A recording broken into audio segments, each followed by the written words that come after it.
అందరికీ నమస్కారం అండి. ఈరోజు చెప్పే కథ పేరు ఈ పాపం మాదే. ఈ కథను రచించిన వారు ఉదయ్ బాబు గారు. ఇంకా కథలోకి వెళితే, ఇప్పుడు అంత అవసరం ఏమి వచ్చిందిరా? పైగా సెలవు రోజులు కాదు. అటు పిల్లలకి ఇటు కోడలికి సెలవు ఇస్తారో లేదో. మేము ఎప్పుడు ఇంటికి వచ్చి ఏం చెయ్యాలిరా? మాకు ఇక్కడ ప్రశాంతంగా ఉంది. ఇంకోసారి వస్తాంలే అన్నారు అంజనాదేవి గారు కొడుకును ఉద్దేశించి. మహిధర్ నొచ్చుకున్నట్టు చూశాడు. ఆ చూపును అర్థం చేసుకున్న అతని భార్య రవళి అత్తమామల్ని ఉద్దేశించి అంది, అదేంటత్తయ్య అలా అంటారు? ఈ వయసులో మిమ్మల్ని ఒక్కరోజు కూడా ఇంట్లో ఉంచుకోలేకపోతున్నామని ఎంత మదన పడిపోతున్నామో తెలుసా? మీ అబ్బాయి నేను రేపు ఎల్లుండి 2 రోజులు సెలవు పెట్టాము. పిల్లలకు కూడా సెలవు ఇమ్మని డైరీలో రాసి పంపించాలి. ఆ తరువాత రోజు ఆదివారం. 3 రోజులు మనమంతా కలిసి ఉందాం రండి. మీరైనా అత్తయ్యకి నచ్చ చెప్పండి మామయ్య. వాళ్ళంత ప్రాధాయపడుతుంటే కాదంటావేంటి? రిటైర్ అయ్యి ఇక్కడికి వచ్చిన 6 నెలల తరువాత మొదటిసారి వాళ్ళ ఇంటికి రమ్మని కోరుతున్నారు.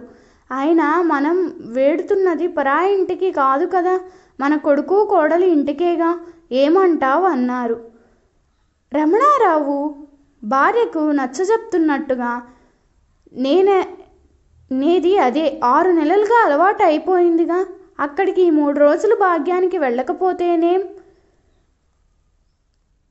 అప్పుడప్పుడు అబ్బాయి వచ్చి మనల్ని చూసి వెడుతూనే ఉన్నాడుగా. ఇంకా మనం అక్కడికి వెళ్ళి చేసేదేముంది అన్నారావిడ. అలా అనకమ్మా. మాకు కుదిరితే అసలు మిమ్మల్ని ఇక్కడ చేర్పించే వాళ్ళమే కాదు. ఇప్పుడైనా ఎవరో ఏదో అంటారనో మేము తీసుకువెళ్ళడం లేదమ్మా. మిమ్మల్ని మనస్ఫూర్తిగా ఇంటికి ఆహ్వానిస్తున్నాము అంటూ కోడలి వైపు అర్ధుక్తిగా చూసిన చూపులోని అంతరార్థం గ్రహించిన అంజనాదేవి గారు ఆ మాటలు కొడుకు మనసులోంచి రావడం లేదని, పెదవులపై నుంచే వచ్చాయని అర్థమైంది. అంతలో తమతో బాటే వృద్ధాశ్రమంలో ఉంటున్న పరశురామయ్య గారు లోపలికి వచ్చారు. హలో అంకుల్, బాగున్నారా అంటూ ఆయన్ని పలకరించాడు మహిధర్. తాను కూర్చున్న కుర్చీలోంచి లేచి ఆయన పాదాలకు నమస్కరించి, కూర్చోండి అంకుల్ అన్నాడు. తాను నేల మీద చతికిలపడుతూ, ఎంతసేపు అయిందయ్యా వచ్చి? మా అబ్బాయి పవన్, భార్య, పిల్లలు ఎలా ఉన్నారు అడిగారు ఆయన. మహిధర్, పవన్ ఒకే ఆఫీస్లో పనిచేస్తున్నారు. బాగానే ఉన్నారు అంకుల్. మీరెలాగున్నారు? చూసి రమ్మన్నారు. మీకు తమ నమస్కారాలు చెప్పమన్నారు. ఒకే ఆఫీస్లో పనిచేస్తున్నాడన్నవాడు ఆ సెక్షన్కి హెడ్. నేను ఈ సెక్షన్కి హెడ్. వర్క్తో ఒకే బిజీ. మొన్న కాకినాడ క్యాంప్కి వెళ్ళాడు. ఈ వారం రాలేనని చెప్పమన్నాడు. మీరైనా అమ్మకి నాన్నకి చెప్పండి అంకుల్. రేపు ఎల్లుండి నేను రవళి పిల్లలు సెలవు పెట్టాం. అమ్మని నాన్నగారిని ఇంటికి తీసుకువెళ్ళటానికి వస్తే వాళ్ళు రాము అంటున్నారు. మీరైనా వాళ్ళకి చెప్పండి అంకుల్ అన్నాడు మహిధర్ పరశురామయ్య గారితో. వెర్రినాగన్నా, అన్నయ్య గారు మాకు చెప్పాలేంట్రా? అక్కడికి వచ్చి నీకు అనవసరమైన ఇబ్బంది కలిగించడం ఎందుకని నేను బట్టలు సర్దుతున్నాను. మీరు మాట్లాడుకుంటూ ఉండండి అన్నారు అంజనాదేవి గారు కొడుకు తల ఆప్యాయంగా నిమురుతూ. ఆంటీ, ఏరి అంకుల్ అంటూ ఆయనతో కబుర్లో పడిపోయాడు మహిధర్. ఆయన కోడలు మనుమలు విశేషాలు అడుగుతూ ఉండిపోయింది రవళి. మధ్య మధ్యలో రమణారావు గారిని సంప్రదిస్తూనే 3 రోజులు ఉండేందుకు అవసరమైన లగేజీని సిద్ధం చేశారు అంజనాదేవి గారు. వాళ్ళు తేమీలాక తల్లిదండ్రులను తీసుకుని బయలుదేరాడు మహిధర్.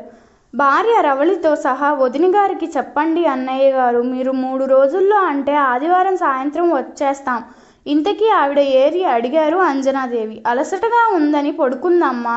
నేను చెబుతానులే, మీరు వెళ్ళిరండి. మీరు లేని 3 రోజులు ఈ ఓల్డ్ ఏజ్ హోమ్ మరీ ముసలిదైపోతుంది. అయినా తప్పదు కదా, వెళ్ళిరండి రమణ అన్నారాయన. కొడుకుని కోడల్ని అనుసరించారు రమణారావు దంపతులు. కొడుకు ఇంటికి వచ్చాక స్నానాంతులు పూర్తి చేసుకుని హలో టీవీ చూస్తూ మనవల కోసం ఎదురు చూడసాగారు రమణారావు దంపతులు. రాత్రి 8:30 సమయంలో వాడిపోయిన బచ్చలి తీగల్లా వచ్చారు అంకిత్, మదన్. నానమ్మ, తాతగారు అంటూ అమాంతం ఒడిలో వాలిపోయారు. వారిని తనివితీరా ముద్దాడి వారి చదువు, స్కూల్ విషయాలు అడుగుతున్నంతలోనే ఎదురింటి ఏదో పని మీద వెళ్ళిన రవళి రివ్వున వస్తూనే, మొదలుపెట్టారా నానమ్మ తాతయ్య బుర్రలు తినడం? గబగబా స్నానాలు చేసి రండి. మీరు హోంవర్క్ చేసుకుంటుంటే అన్నం పెట్టేస్తాను అని హుంకరించడంతో పిల్లలిద్దరూ బిక్కముఖమేసుకుని కదిలారు. నెలసారి సరుకుల కోసం వెళ్ళిన మహిధర్ స్నానం చేసి గుడ్ నైట్ నాన్నగారు, సాయంత్రం నుంచి తిరుగుడమే, బాగా అలసిపోయాను, పడుకుంటాను అని తన బెడ్రూమ్లోకి వెళ్ళిపోయాడు. అరగంట గడిచాక పిల్లలు ఏం చేస్తున్నారో చూద్దామని లేవబోయిన అంజనాదేవి గారికి నిద్రపోయిన కొడుకుని కూతుర్ని ఒక్కొక్కరిగా వారి బెడ్రూమ్లోనే పడుకోబెట్టి వచ్చిన రవళిని చూసి ఇక మాట్లాడలేకపోయారు. సారీ అత్తయ్య, పిల్లలిద్దరికీ లీవ్ ఇవ్వనని వాళ్ళ అడ్మినిస్ట్రేషన్ తెగేసి చెప్పింది. అందుచేత రేపటి హోంవర్క్ చేస్తూనే నిద్రపోయారు. వెర్రి వెధవులు అన్నట్టు మీ వృద్ధాశ్రమంలో మీకు హాల్లోనే పడుకోవడం ఇష్టమని ఇక్కడే ఏర్పాటు చేశాను. మీకు చూడాల్సినంతసేపు చూసి టీవీ చూసి పడుకోండి, ఉదయం మాట్లాడుకుందాం అనేసి బెడ్రూమ్లోకి వెళ్ళి తలుపు వేసేసుకుంది. అంజనాదేవి గారు భర్తకేసి అందుకే నేను రానన్నది అన్నట్టుగా చూసి లేచి మనుమల బెడ్రూమ్లోకి వెళ్ళి వాడిపోయిన కవులులాగా గాఢ నిద్రలో ఉన్న వాళ్ళ నుదుట ముద్దాడి హాల్లోకి వచ్చారు. అప్పటికే టీవీ కట్టేసి నిద్రకు పరక్రమించిన రమణ గారికి నిద్రకు పక్రమించారు ఆవిడ. ఉదయం లేచి బ్రష్ చేసుకుని వంటగది వైపు వస్తున్న అంజనాదేవి గారు ఆగిపోయారు. మా అమ్మ కాఫీ ఎంత బాగా చేస్తుందో తెలుసా? ఆఖరి గుటక వేస్తూనే 2వ కప్పు కాఫీ అడిగేస్తావు అంటున్నాడు మహిధర్. నిజమా? అత్తయ్య అంత బాగా పెడతారా ఫిల్టర్ కాఫీ? నాకు తెలియదే. అయినా ఈ రోజు నా చేత కాఫీ తాగుతూ ఒక్కరోజైనా ఆ మాట చెప్పలేదేం? నీ మొహం. చాలాసార్లు అన్నాను, నువ్వు వినిపించుకుని ఉండవు. అలాగే అమ్మ వంట చేసిందంటే ఇక మరునాటి వరకు భోజనం చేయనవసరం లేదు. అయితే ఈ 2 రోజులు మీ అమ్మగారి చేత వంట చేయించుకోండి బొంగమూతి పెడుతూ అన్న రవళి వంటగదిలోంచి బయటికి రాబోతూ అత్తగారిని చూస్తూనే అంది ఫిర్యాదు చేసినట్టు. చూడండి అత్తయ్య, మీరెంతో బాగా వంట చేస్తారట, అంతే. ఇంతకాలం నుంచి నా వంట కర్మ కాలి తింటున్నారే గాని అర్థం పోనీలేమ్మా, అలాగానే ఎందుకు అనుకోవాలి? ఈ 2 రోజులు నువ్వు వంట ముట్టుకుంటే నా మీద ఒట్టు, సరేనా అంటూ కాఫీ కలపడం కోసం నడుం బిగించారు ఆమె. భోజనాలు అయిన వెంటనే ఆఫీస్ నుంచి అర్జెంట్ ఫోన్లు రావడంతో విసుక్కుంటూ మహిధర్ కాలనీలో మరో ఆఫీస్ గారి భార్య దగ్గర క్లచ్ వర్క్ నేర్చేసుకుని వస్తానని రవళి వెళ్ళిపోయారు. మళ్ళీ ఎప్పుడో సాయంత్రం వేళకు వచ్చారు. అప్పటికి రాత్రి వంటకు కూడా పూర్తి చేసేశారు అంజనాదేవి గారు. తాను నేర్చుకున్న వర్క్, కొత్తగా నేర్చుకుని ఎంబ్రాయిడరీ వర్క్ వేసిన చీరలు అన్ని చూపుతూ కబుర్లు చెబుతుండగానే పిల్లలు వచ్చారు. మళ్ళీ గత రాత్రి టైం టేబులే. ఇదే విధంగా శనివారం కూడా గడిచిపోయింది. రేపు సెలవే కదా, ఈవేళైనా పిల్లలతో మేం కాసేపు కబుర్లు చెప్పుకోవచ్చా అడిగారు రమణారావు గారు కోడల్ని. అయ్యో ఎంత మాట, వాళ్ళకి ఖాళీ లేక కానీ లేకపోతే మీతో ఎన్నెన్నో కబుర్లు చెప్పేవారు పిల్లలు. ఈ వేళంతా మీరు తాతగారితో నానమ్మతో కబుర్లు చెప్పుకోండి, మీ ఇష్టం అంటూ పర్మిషన్ ఇచ్చింది రవళి. ఆ కొద్ది సమయానికే బ్రహ్మానంద పడిపోయారు ఆ దంపతులు. అందరూ భోజనాలు అయ్యాక టీవీ ముందు కూర్చున్నారు. అది రమణారావు దంపతులు ఉంటున్న వృద్ధాశ్రమంపై రూపొందించిన ప్రత్యేక కార్యక్రమం. ఈ వృద్ధాపయంలో వృద్ధులు మనోగతాలు, వ్యాతలు ఏ పరిస్థితిలో తాము అక్కడ చేరినది నిర్మోహమాటంగా వెల్లడిస్తారు. తమ ప్రస్తుత పరిస్థితిని వివరిస్తూ తమను అక్కడ చేర్పించిన తమ పిల్లలకు ఆ స్థితి రాకుండా చెయ్యాలని ఆ భగవంతుని ప్రార్థిస్తున్నామని, వారెక్కడున్నా క్షేమ, స్థైర్య, విజయ, ధైర్య, ఐశ్వర్య, ఆరోగ్యాలతో సుఖ సంతోషంగా జీవించాలని కోరుకుంటున్నామని విలపిస్తూ ఆశీర్వదించారు. కొందరు వృద్ధులైతే వెక్కి వెక్కి ఏడ్చారు. తమను అక్కడ చేర్చాక కనీసం బ్రతికి ఉన్నామో లేదో చూసే నాదులు లేదని పరశురామయ్య గారు తన భార్య కూడా మాట్లాడారు. మహిధర్, రవళి ముఖాలు నల్లగా అవడం గమనించారు రమణారావు దంపతులు. ఆ కార్యక్రమం మీద తీవ్ర నిరసన తెలియజేసింది రవళి. వాళ్ళ పిల్లలు ఎటువంటి పరిస్థితుల్లో తమని ఇళ్లల్లో ఆ తల్లిదండ్రులు ఉంచలేకపోతున్నారో ఆ టీవీ వాళ్ళకేం తెలుసును? అయినా ముసలివాళ్ళు కూడా అంత నిర్మోహమాటంగా తమ పిల్లలు ఎంత ఎదవలో అలా బహిరంగంగా చెప్పేయాలా? ప్రజలందరి ముందు వెధవల్ని చెయ్యాలా అని కాకపోతే అంటూ పోనీలే అమ్మ, వాళ్ళ మనసుల్లో బాధ కొద్దీ అని ఉంటారు. వాళ్ళ పిల్లలు కూడా మీలా వారానికి ఒకసారి, నెలకొకసారి అయినా వచ్చి కనిపించి వెళ్తుంటే ఆ ముసలి ప్రాణాలు ఎంత సంతోషిస్తాయో ఏమో అంది. వాళ్ళంతటా వాళ్ళు తెలుసుకోవాలి కానీ ఎవరేం చేయగలం అన్నారు అంజనాదేవి. నాకు తలనొప్పిగా ఉంది, నేను వెళ్ళి పడుకుంటా నాన్నగారు అంటూ తన బెడ్రూమ్లోకి వెళ్ళిపోయాడు మహిధర్.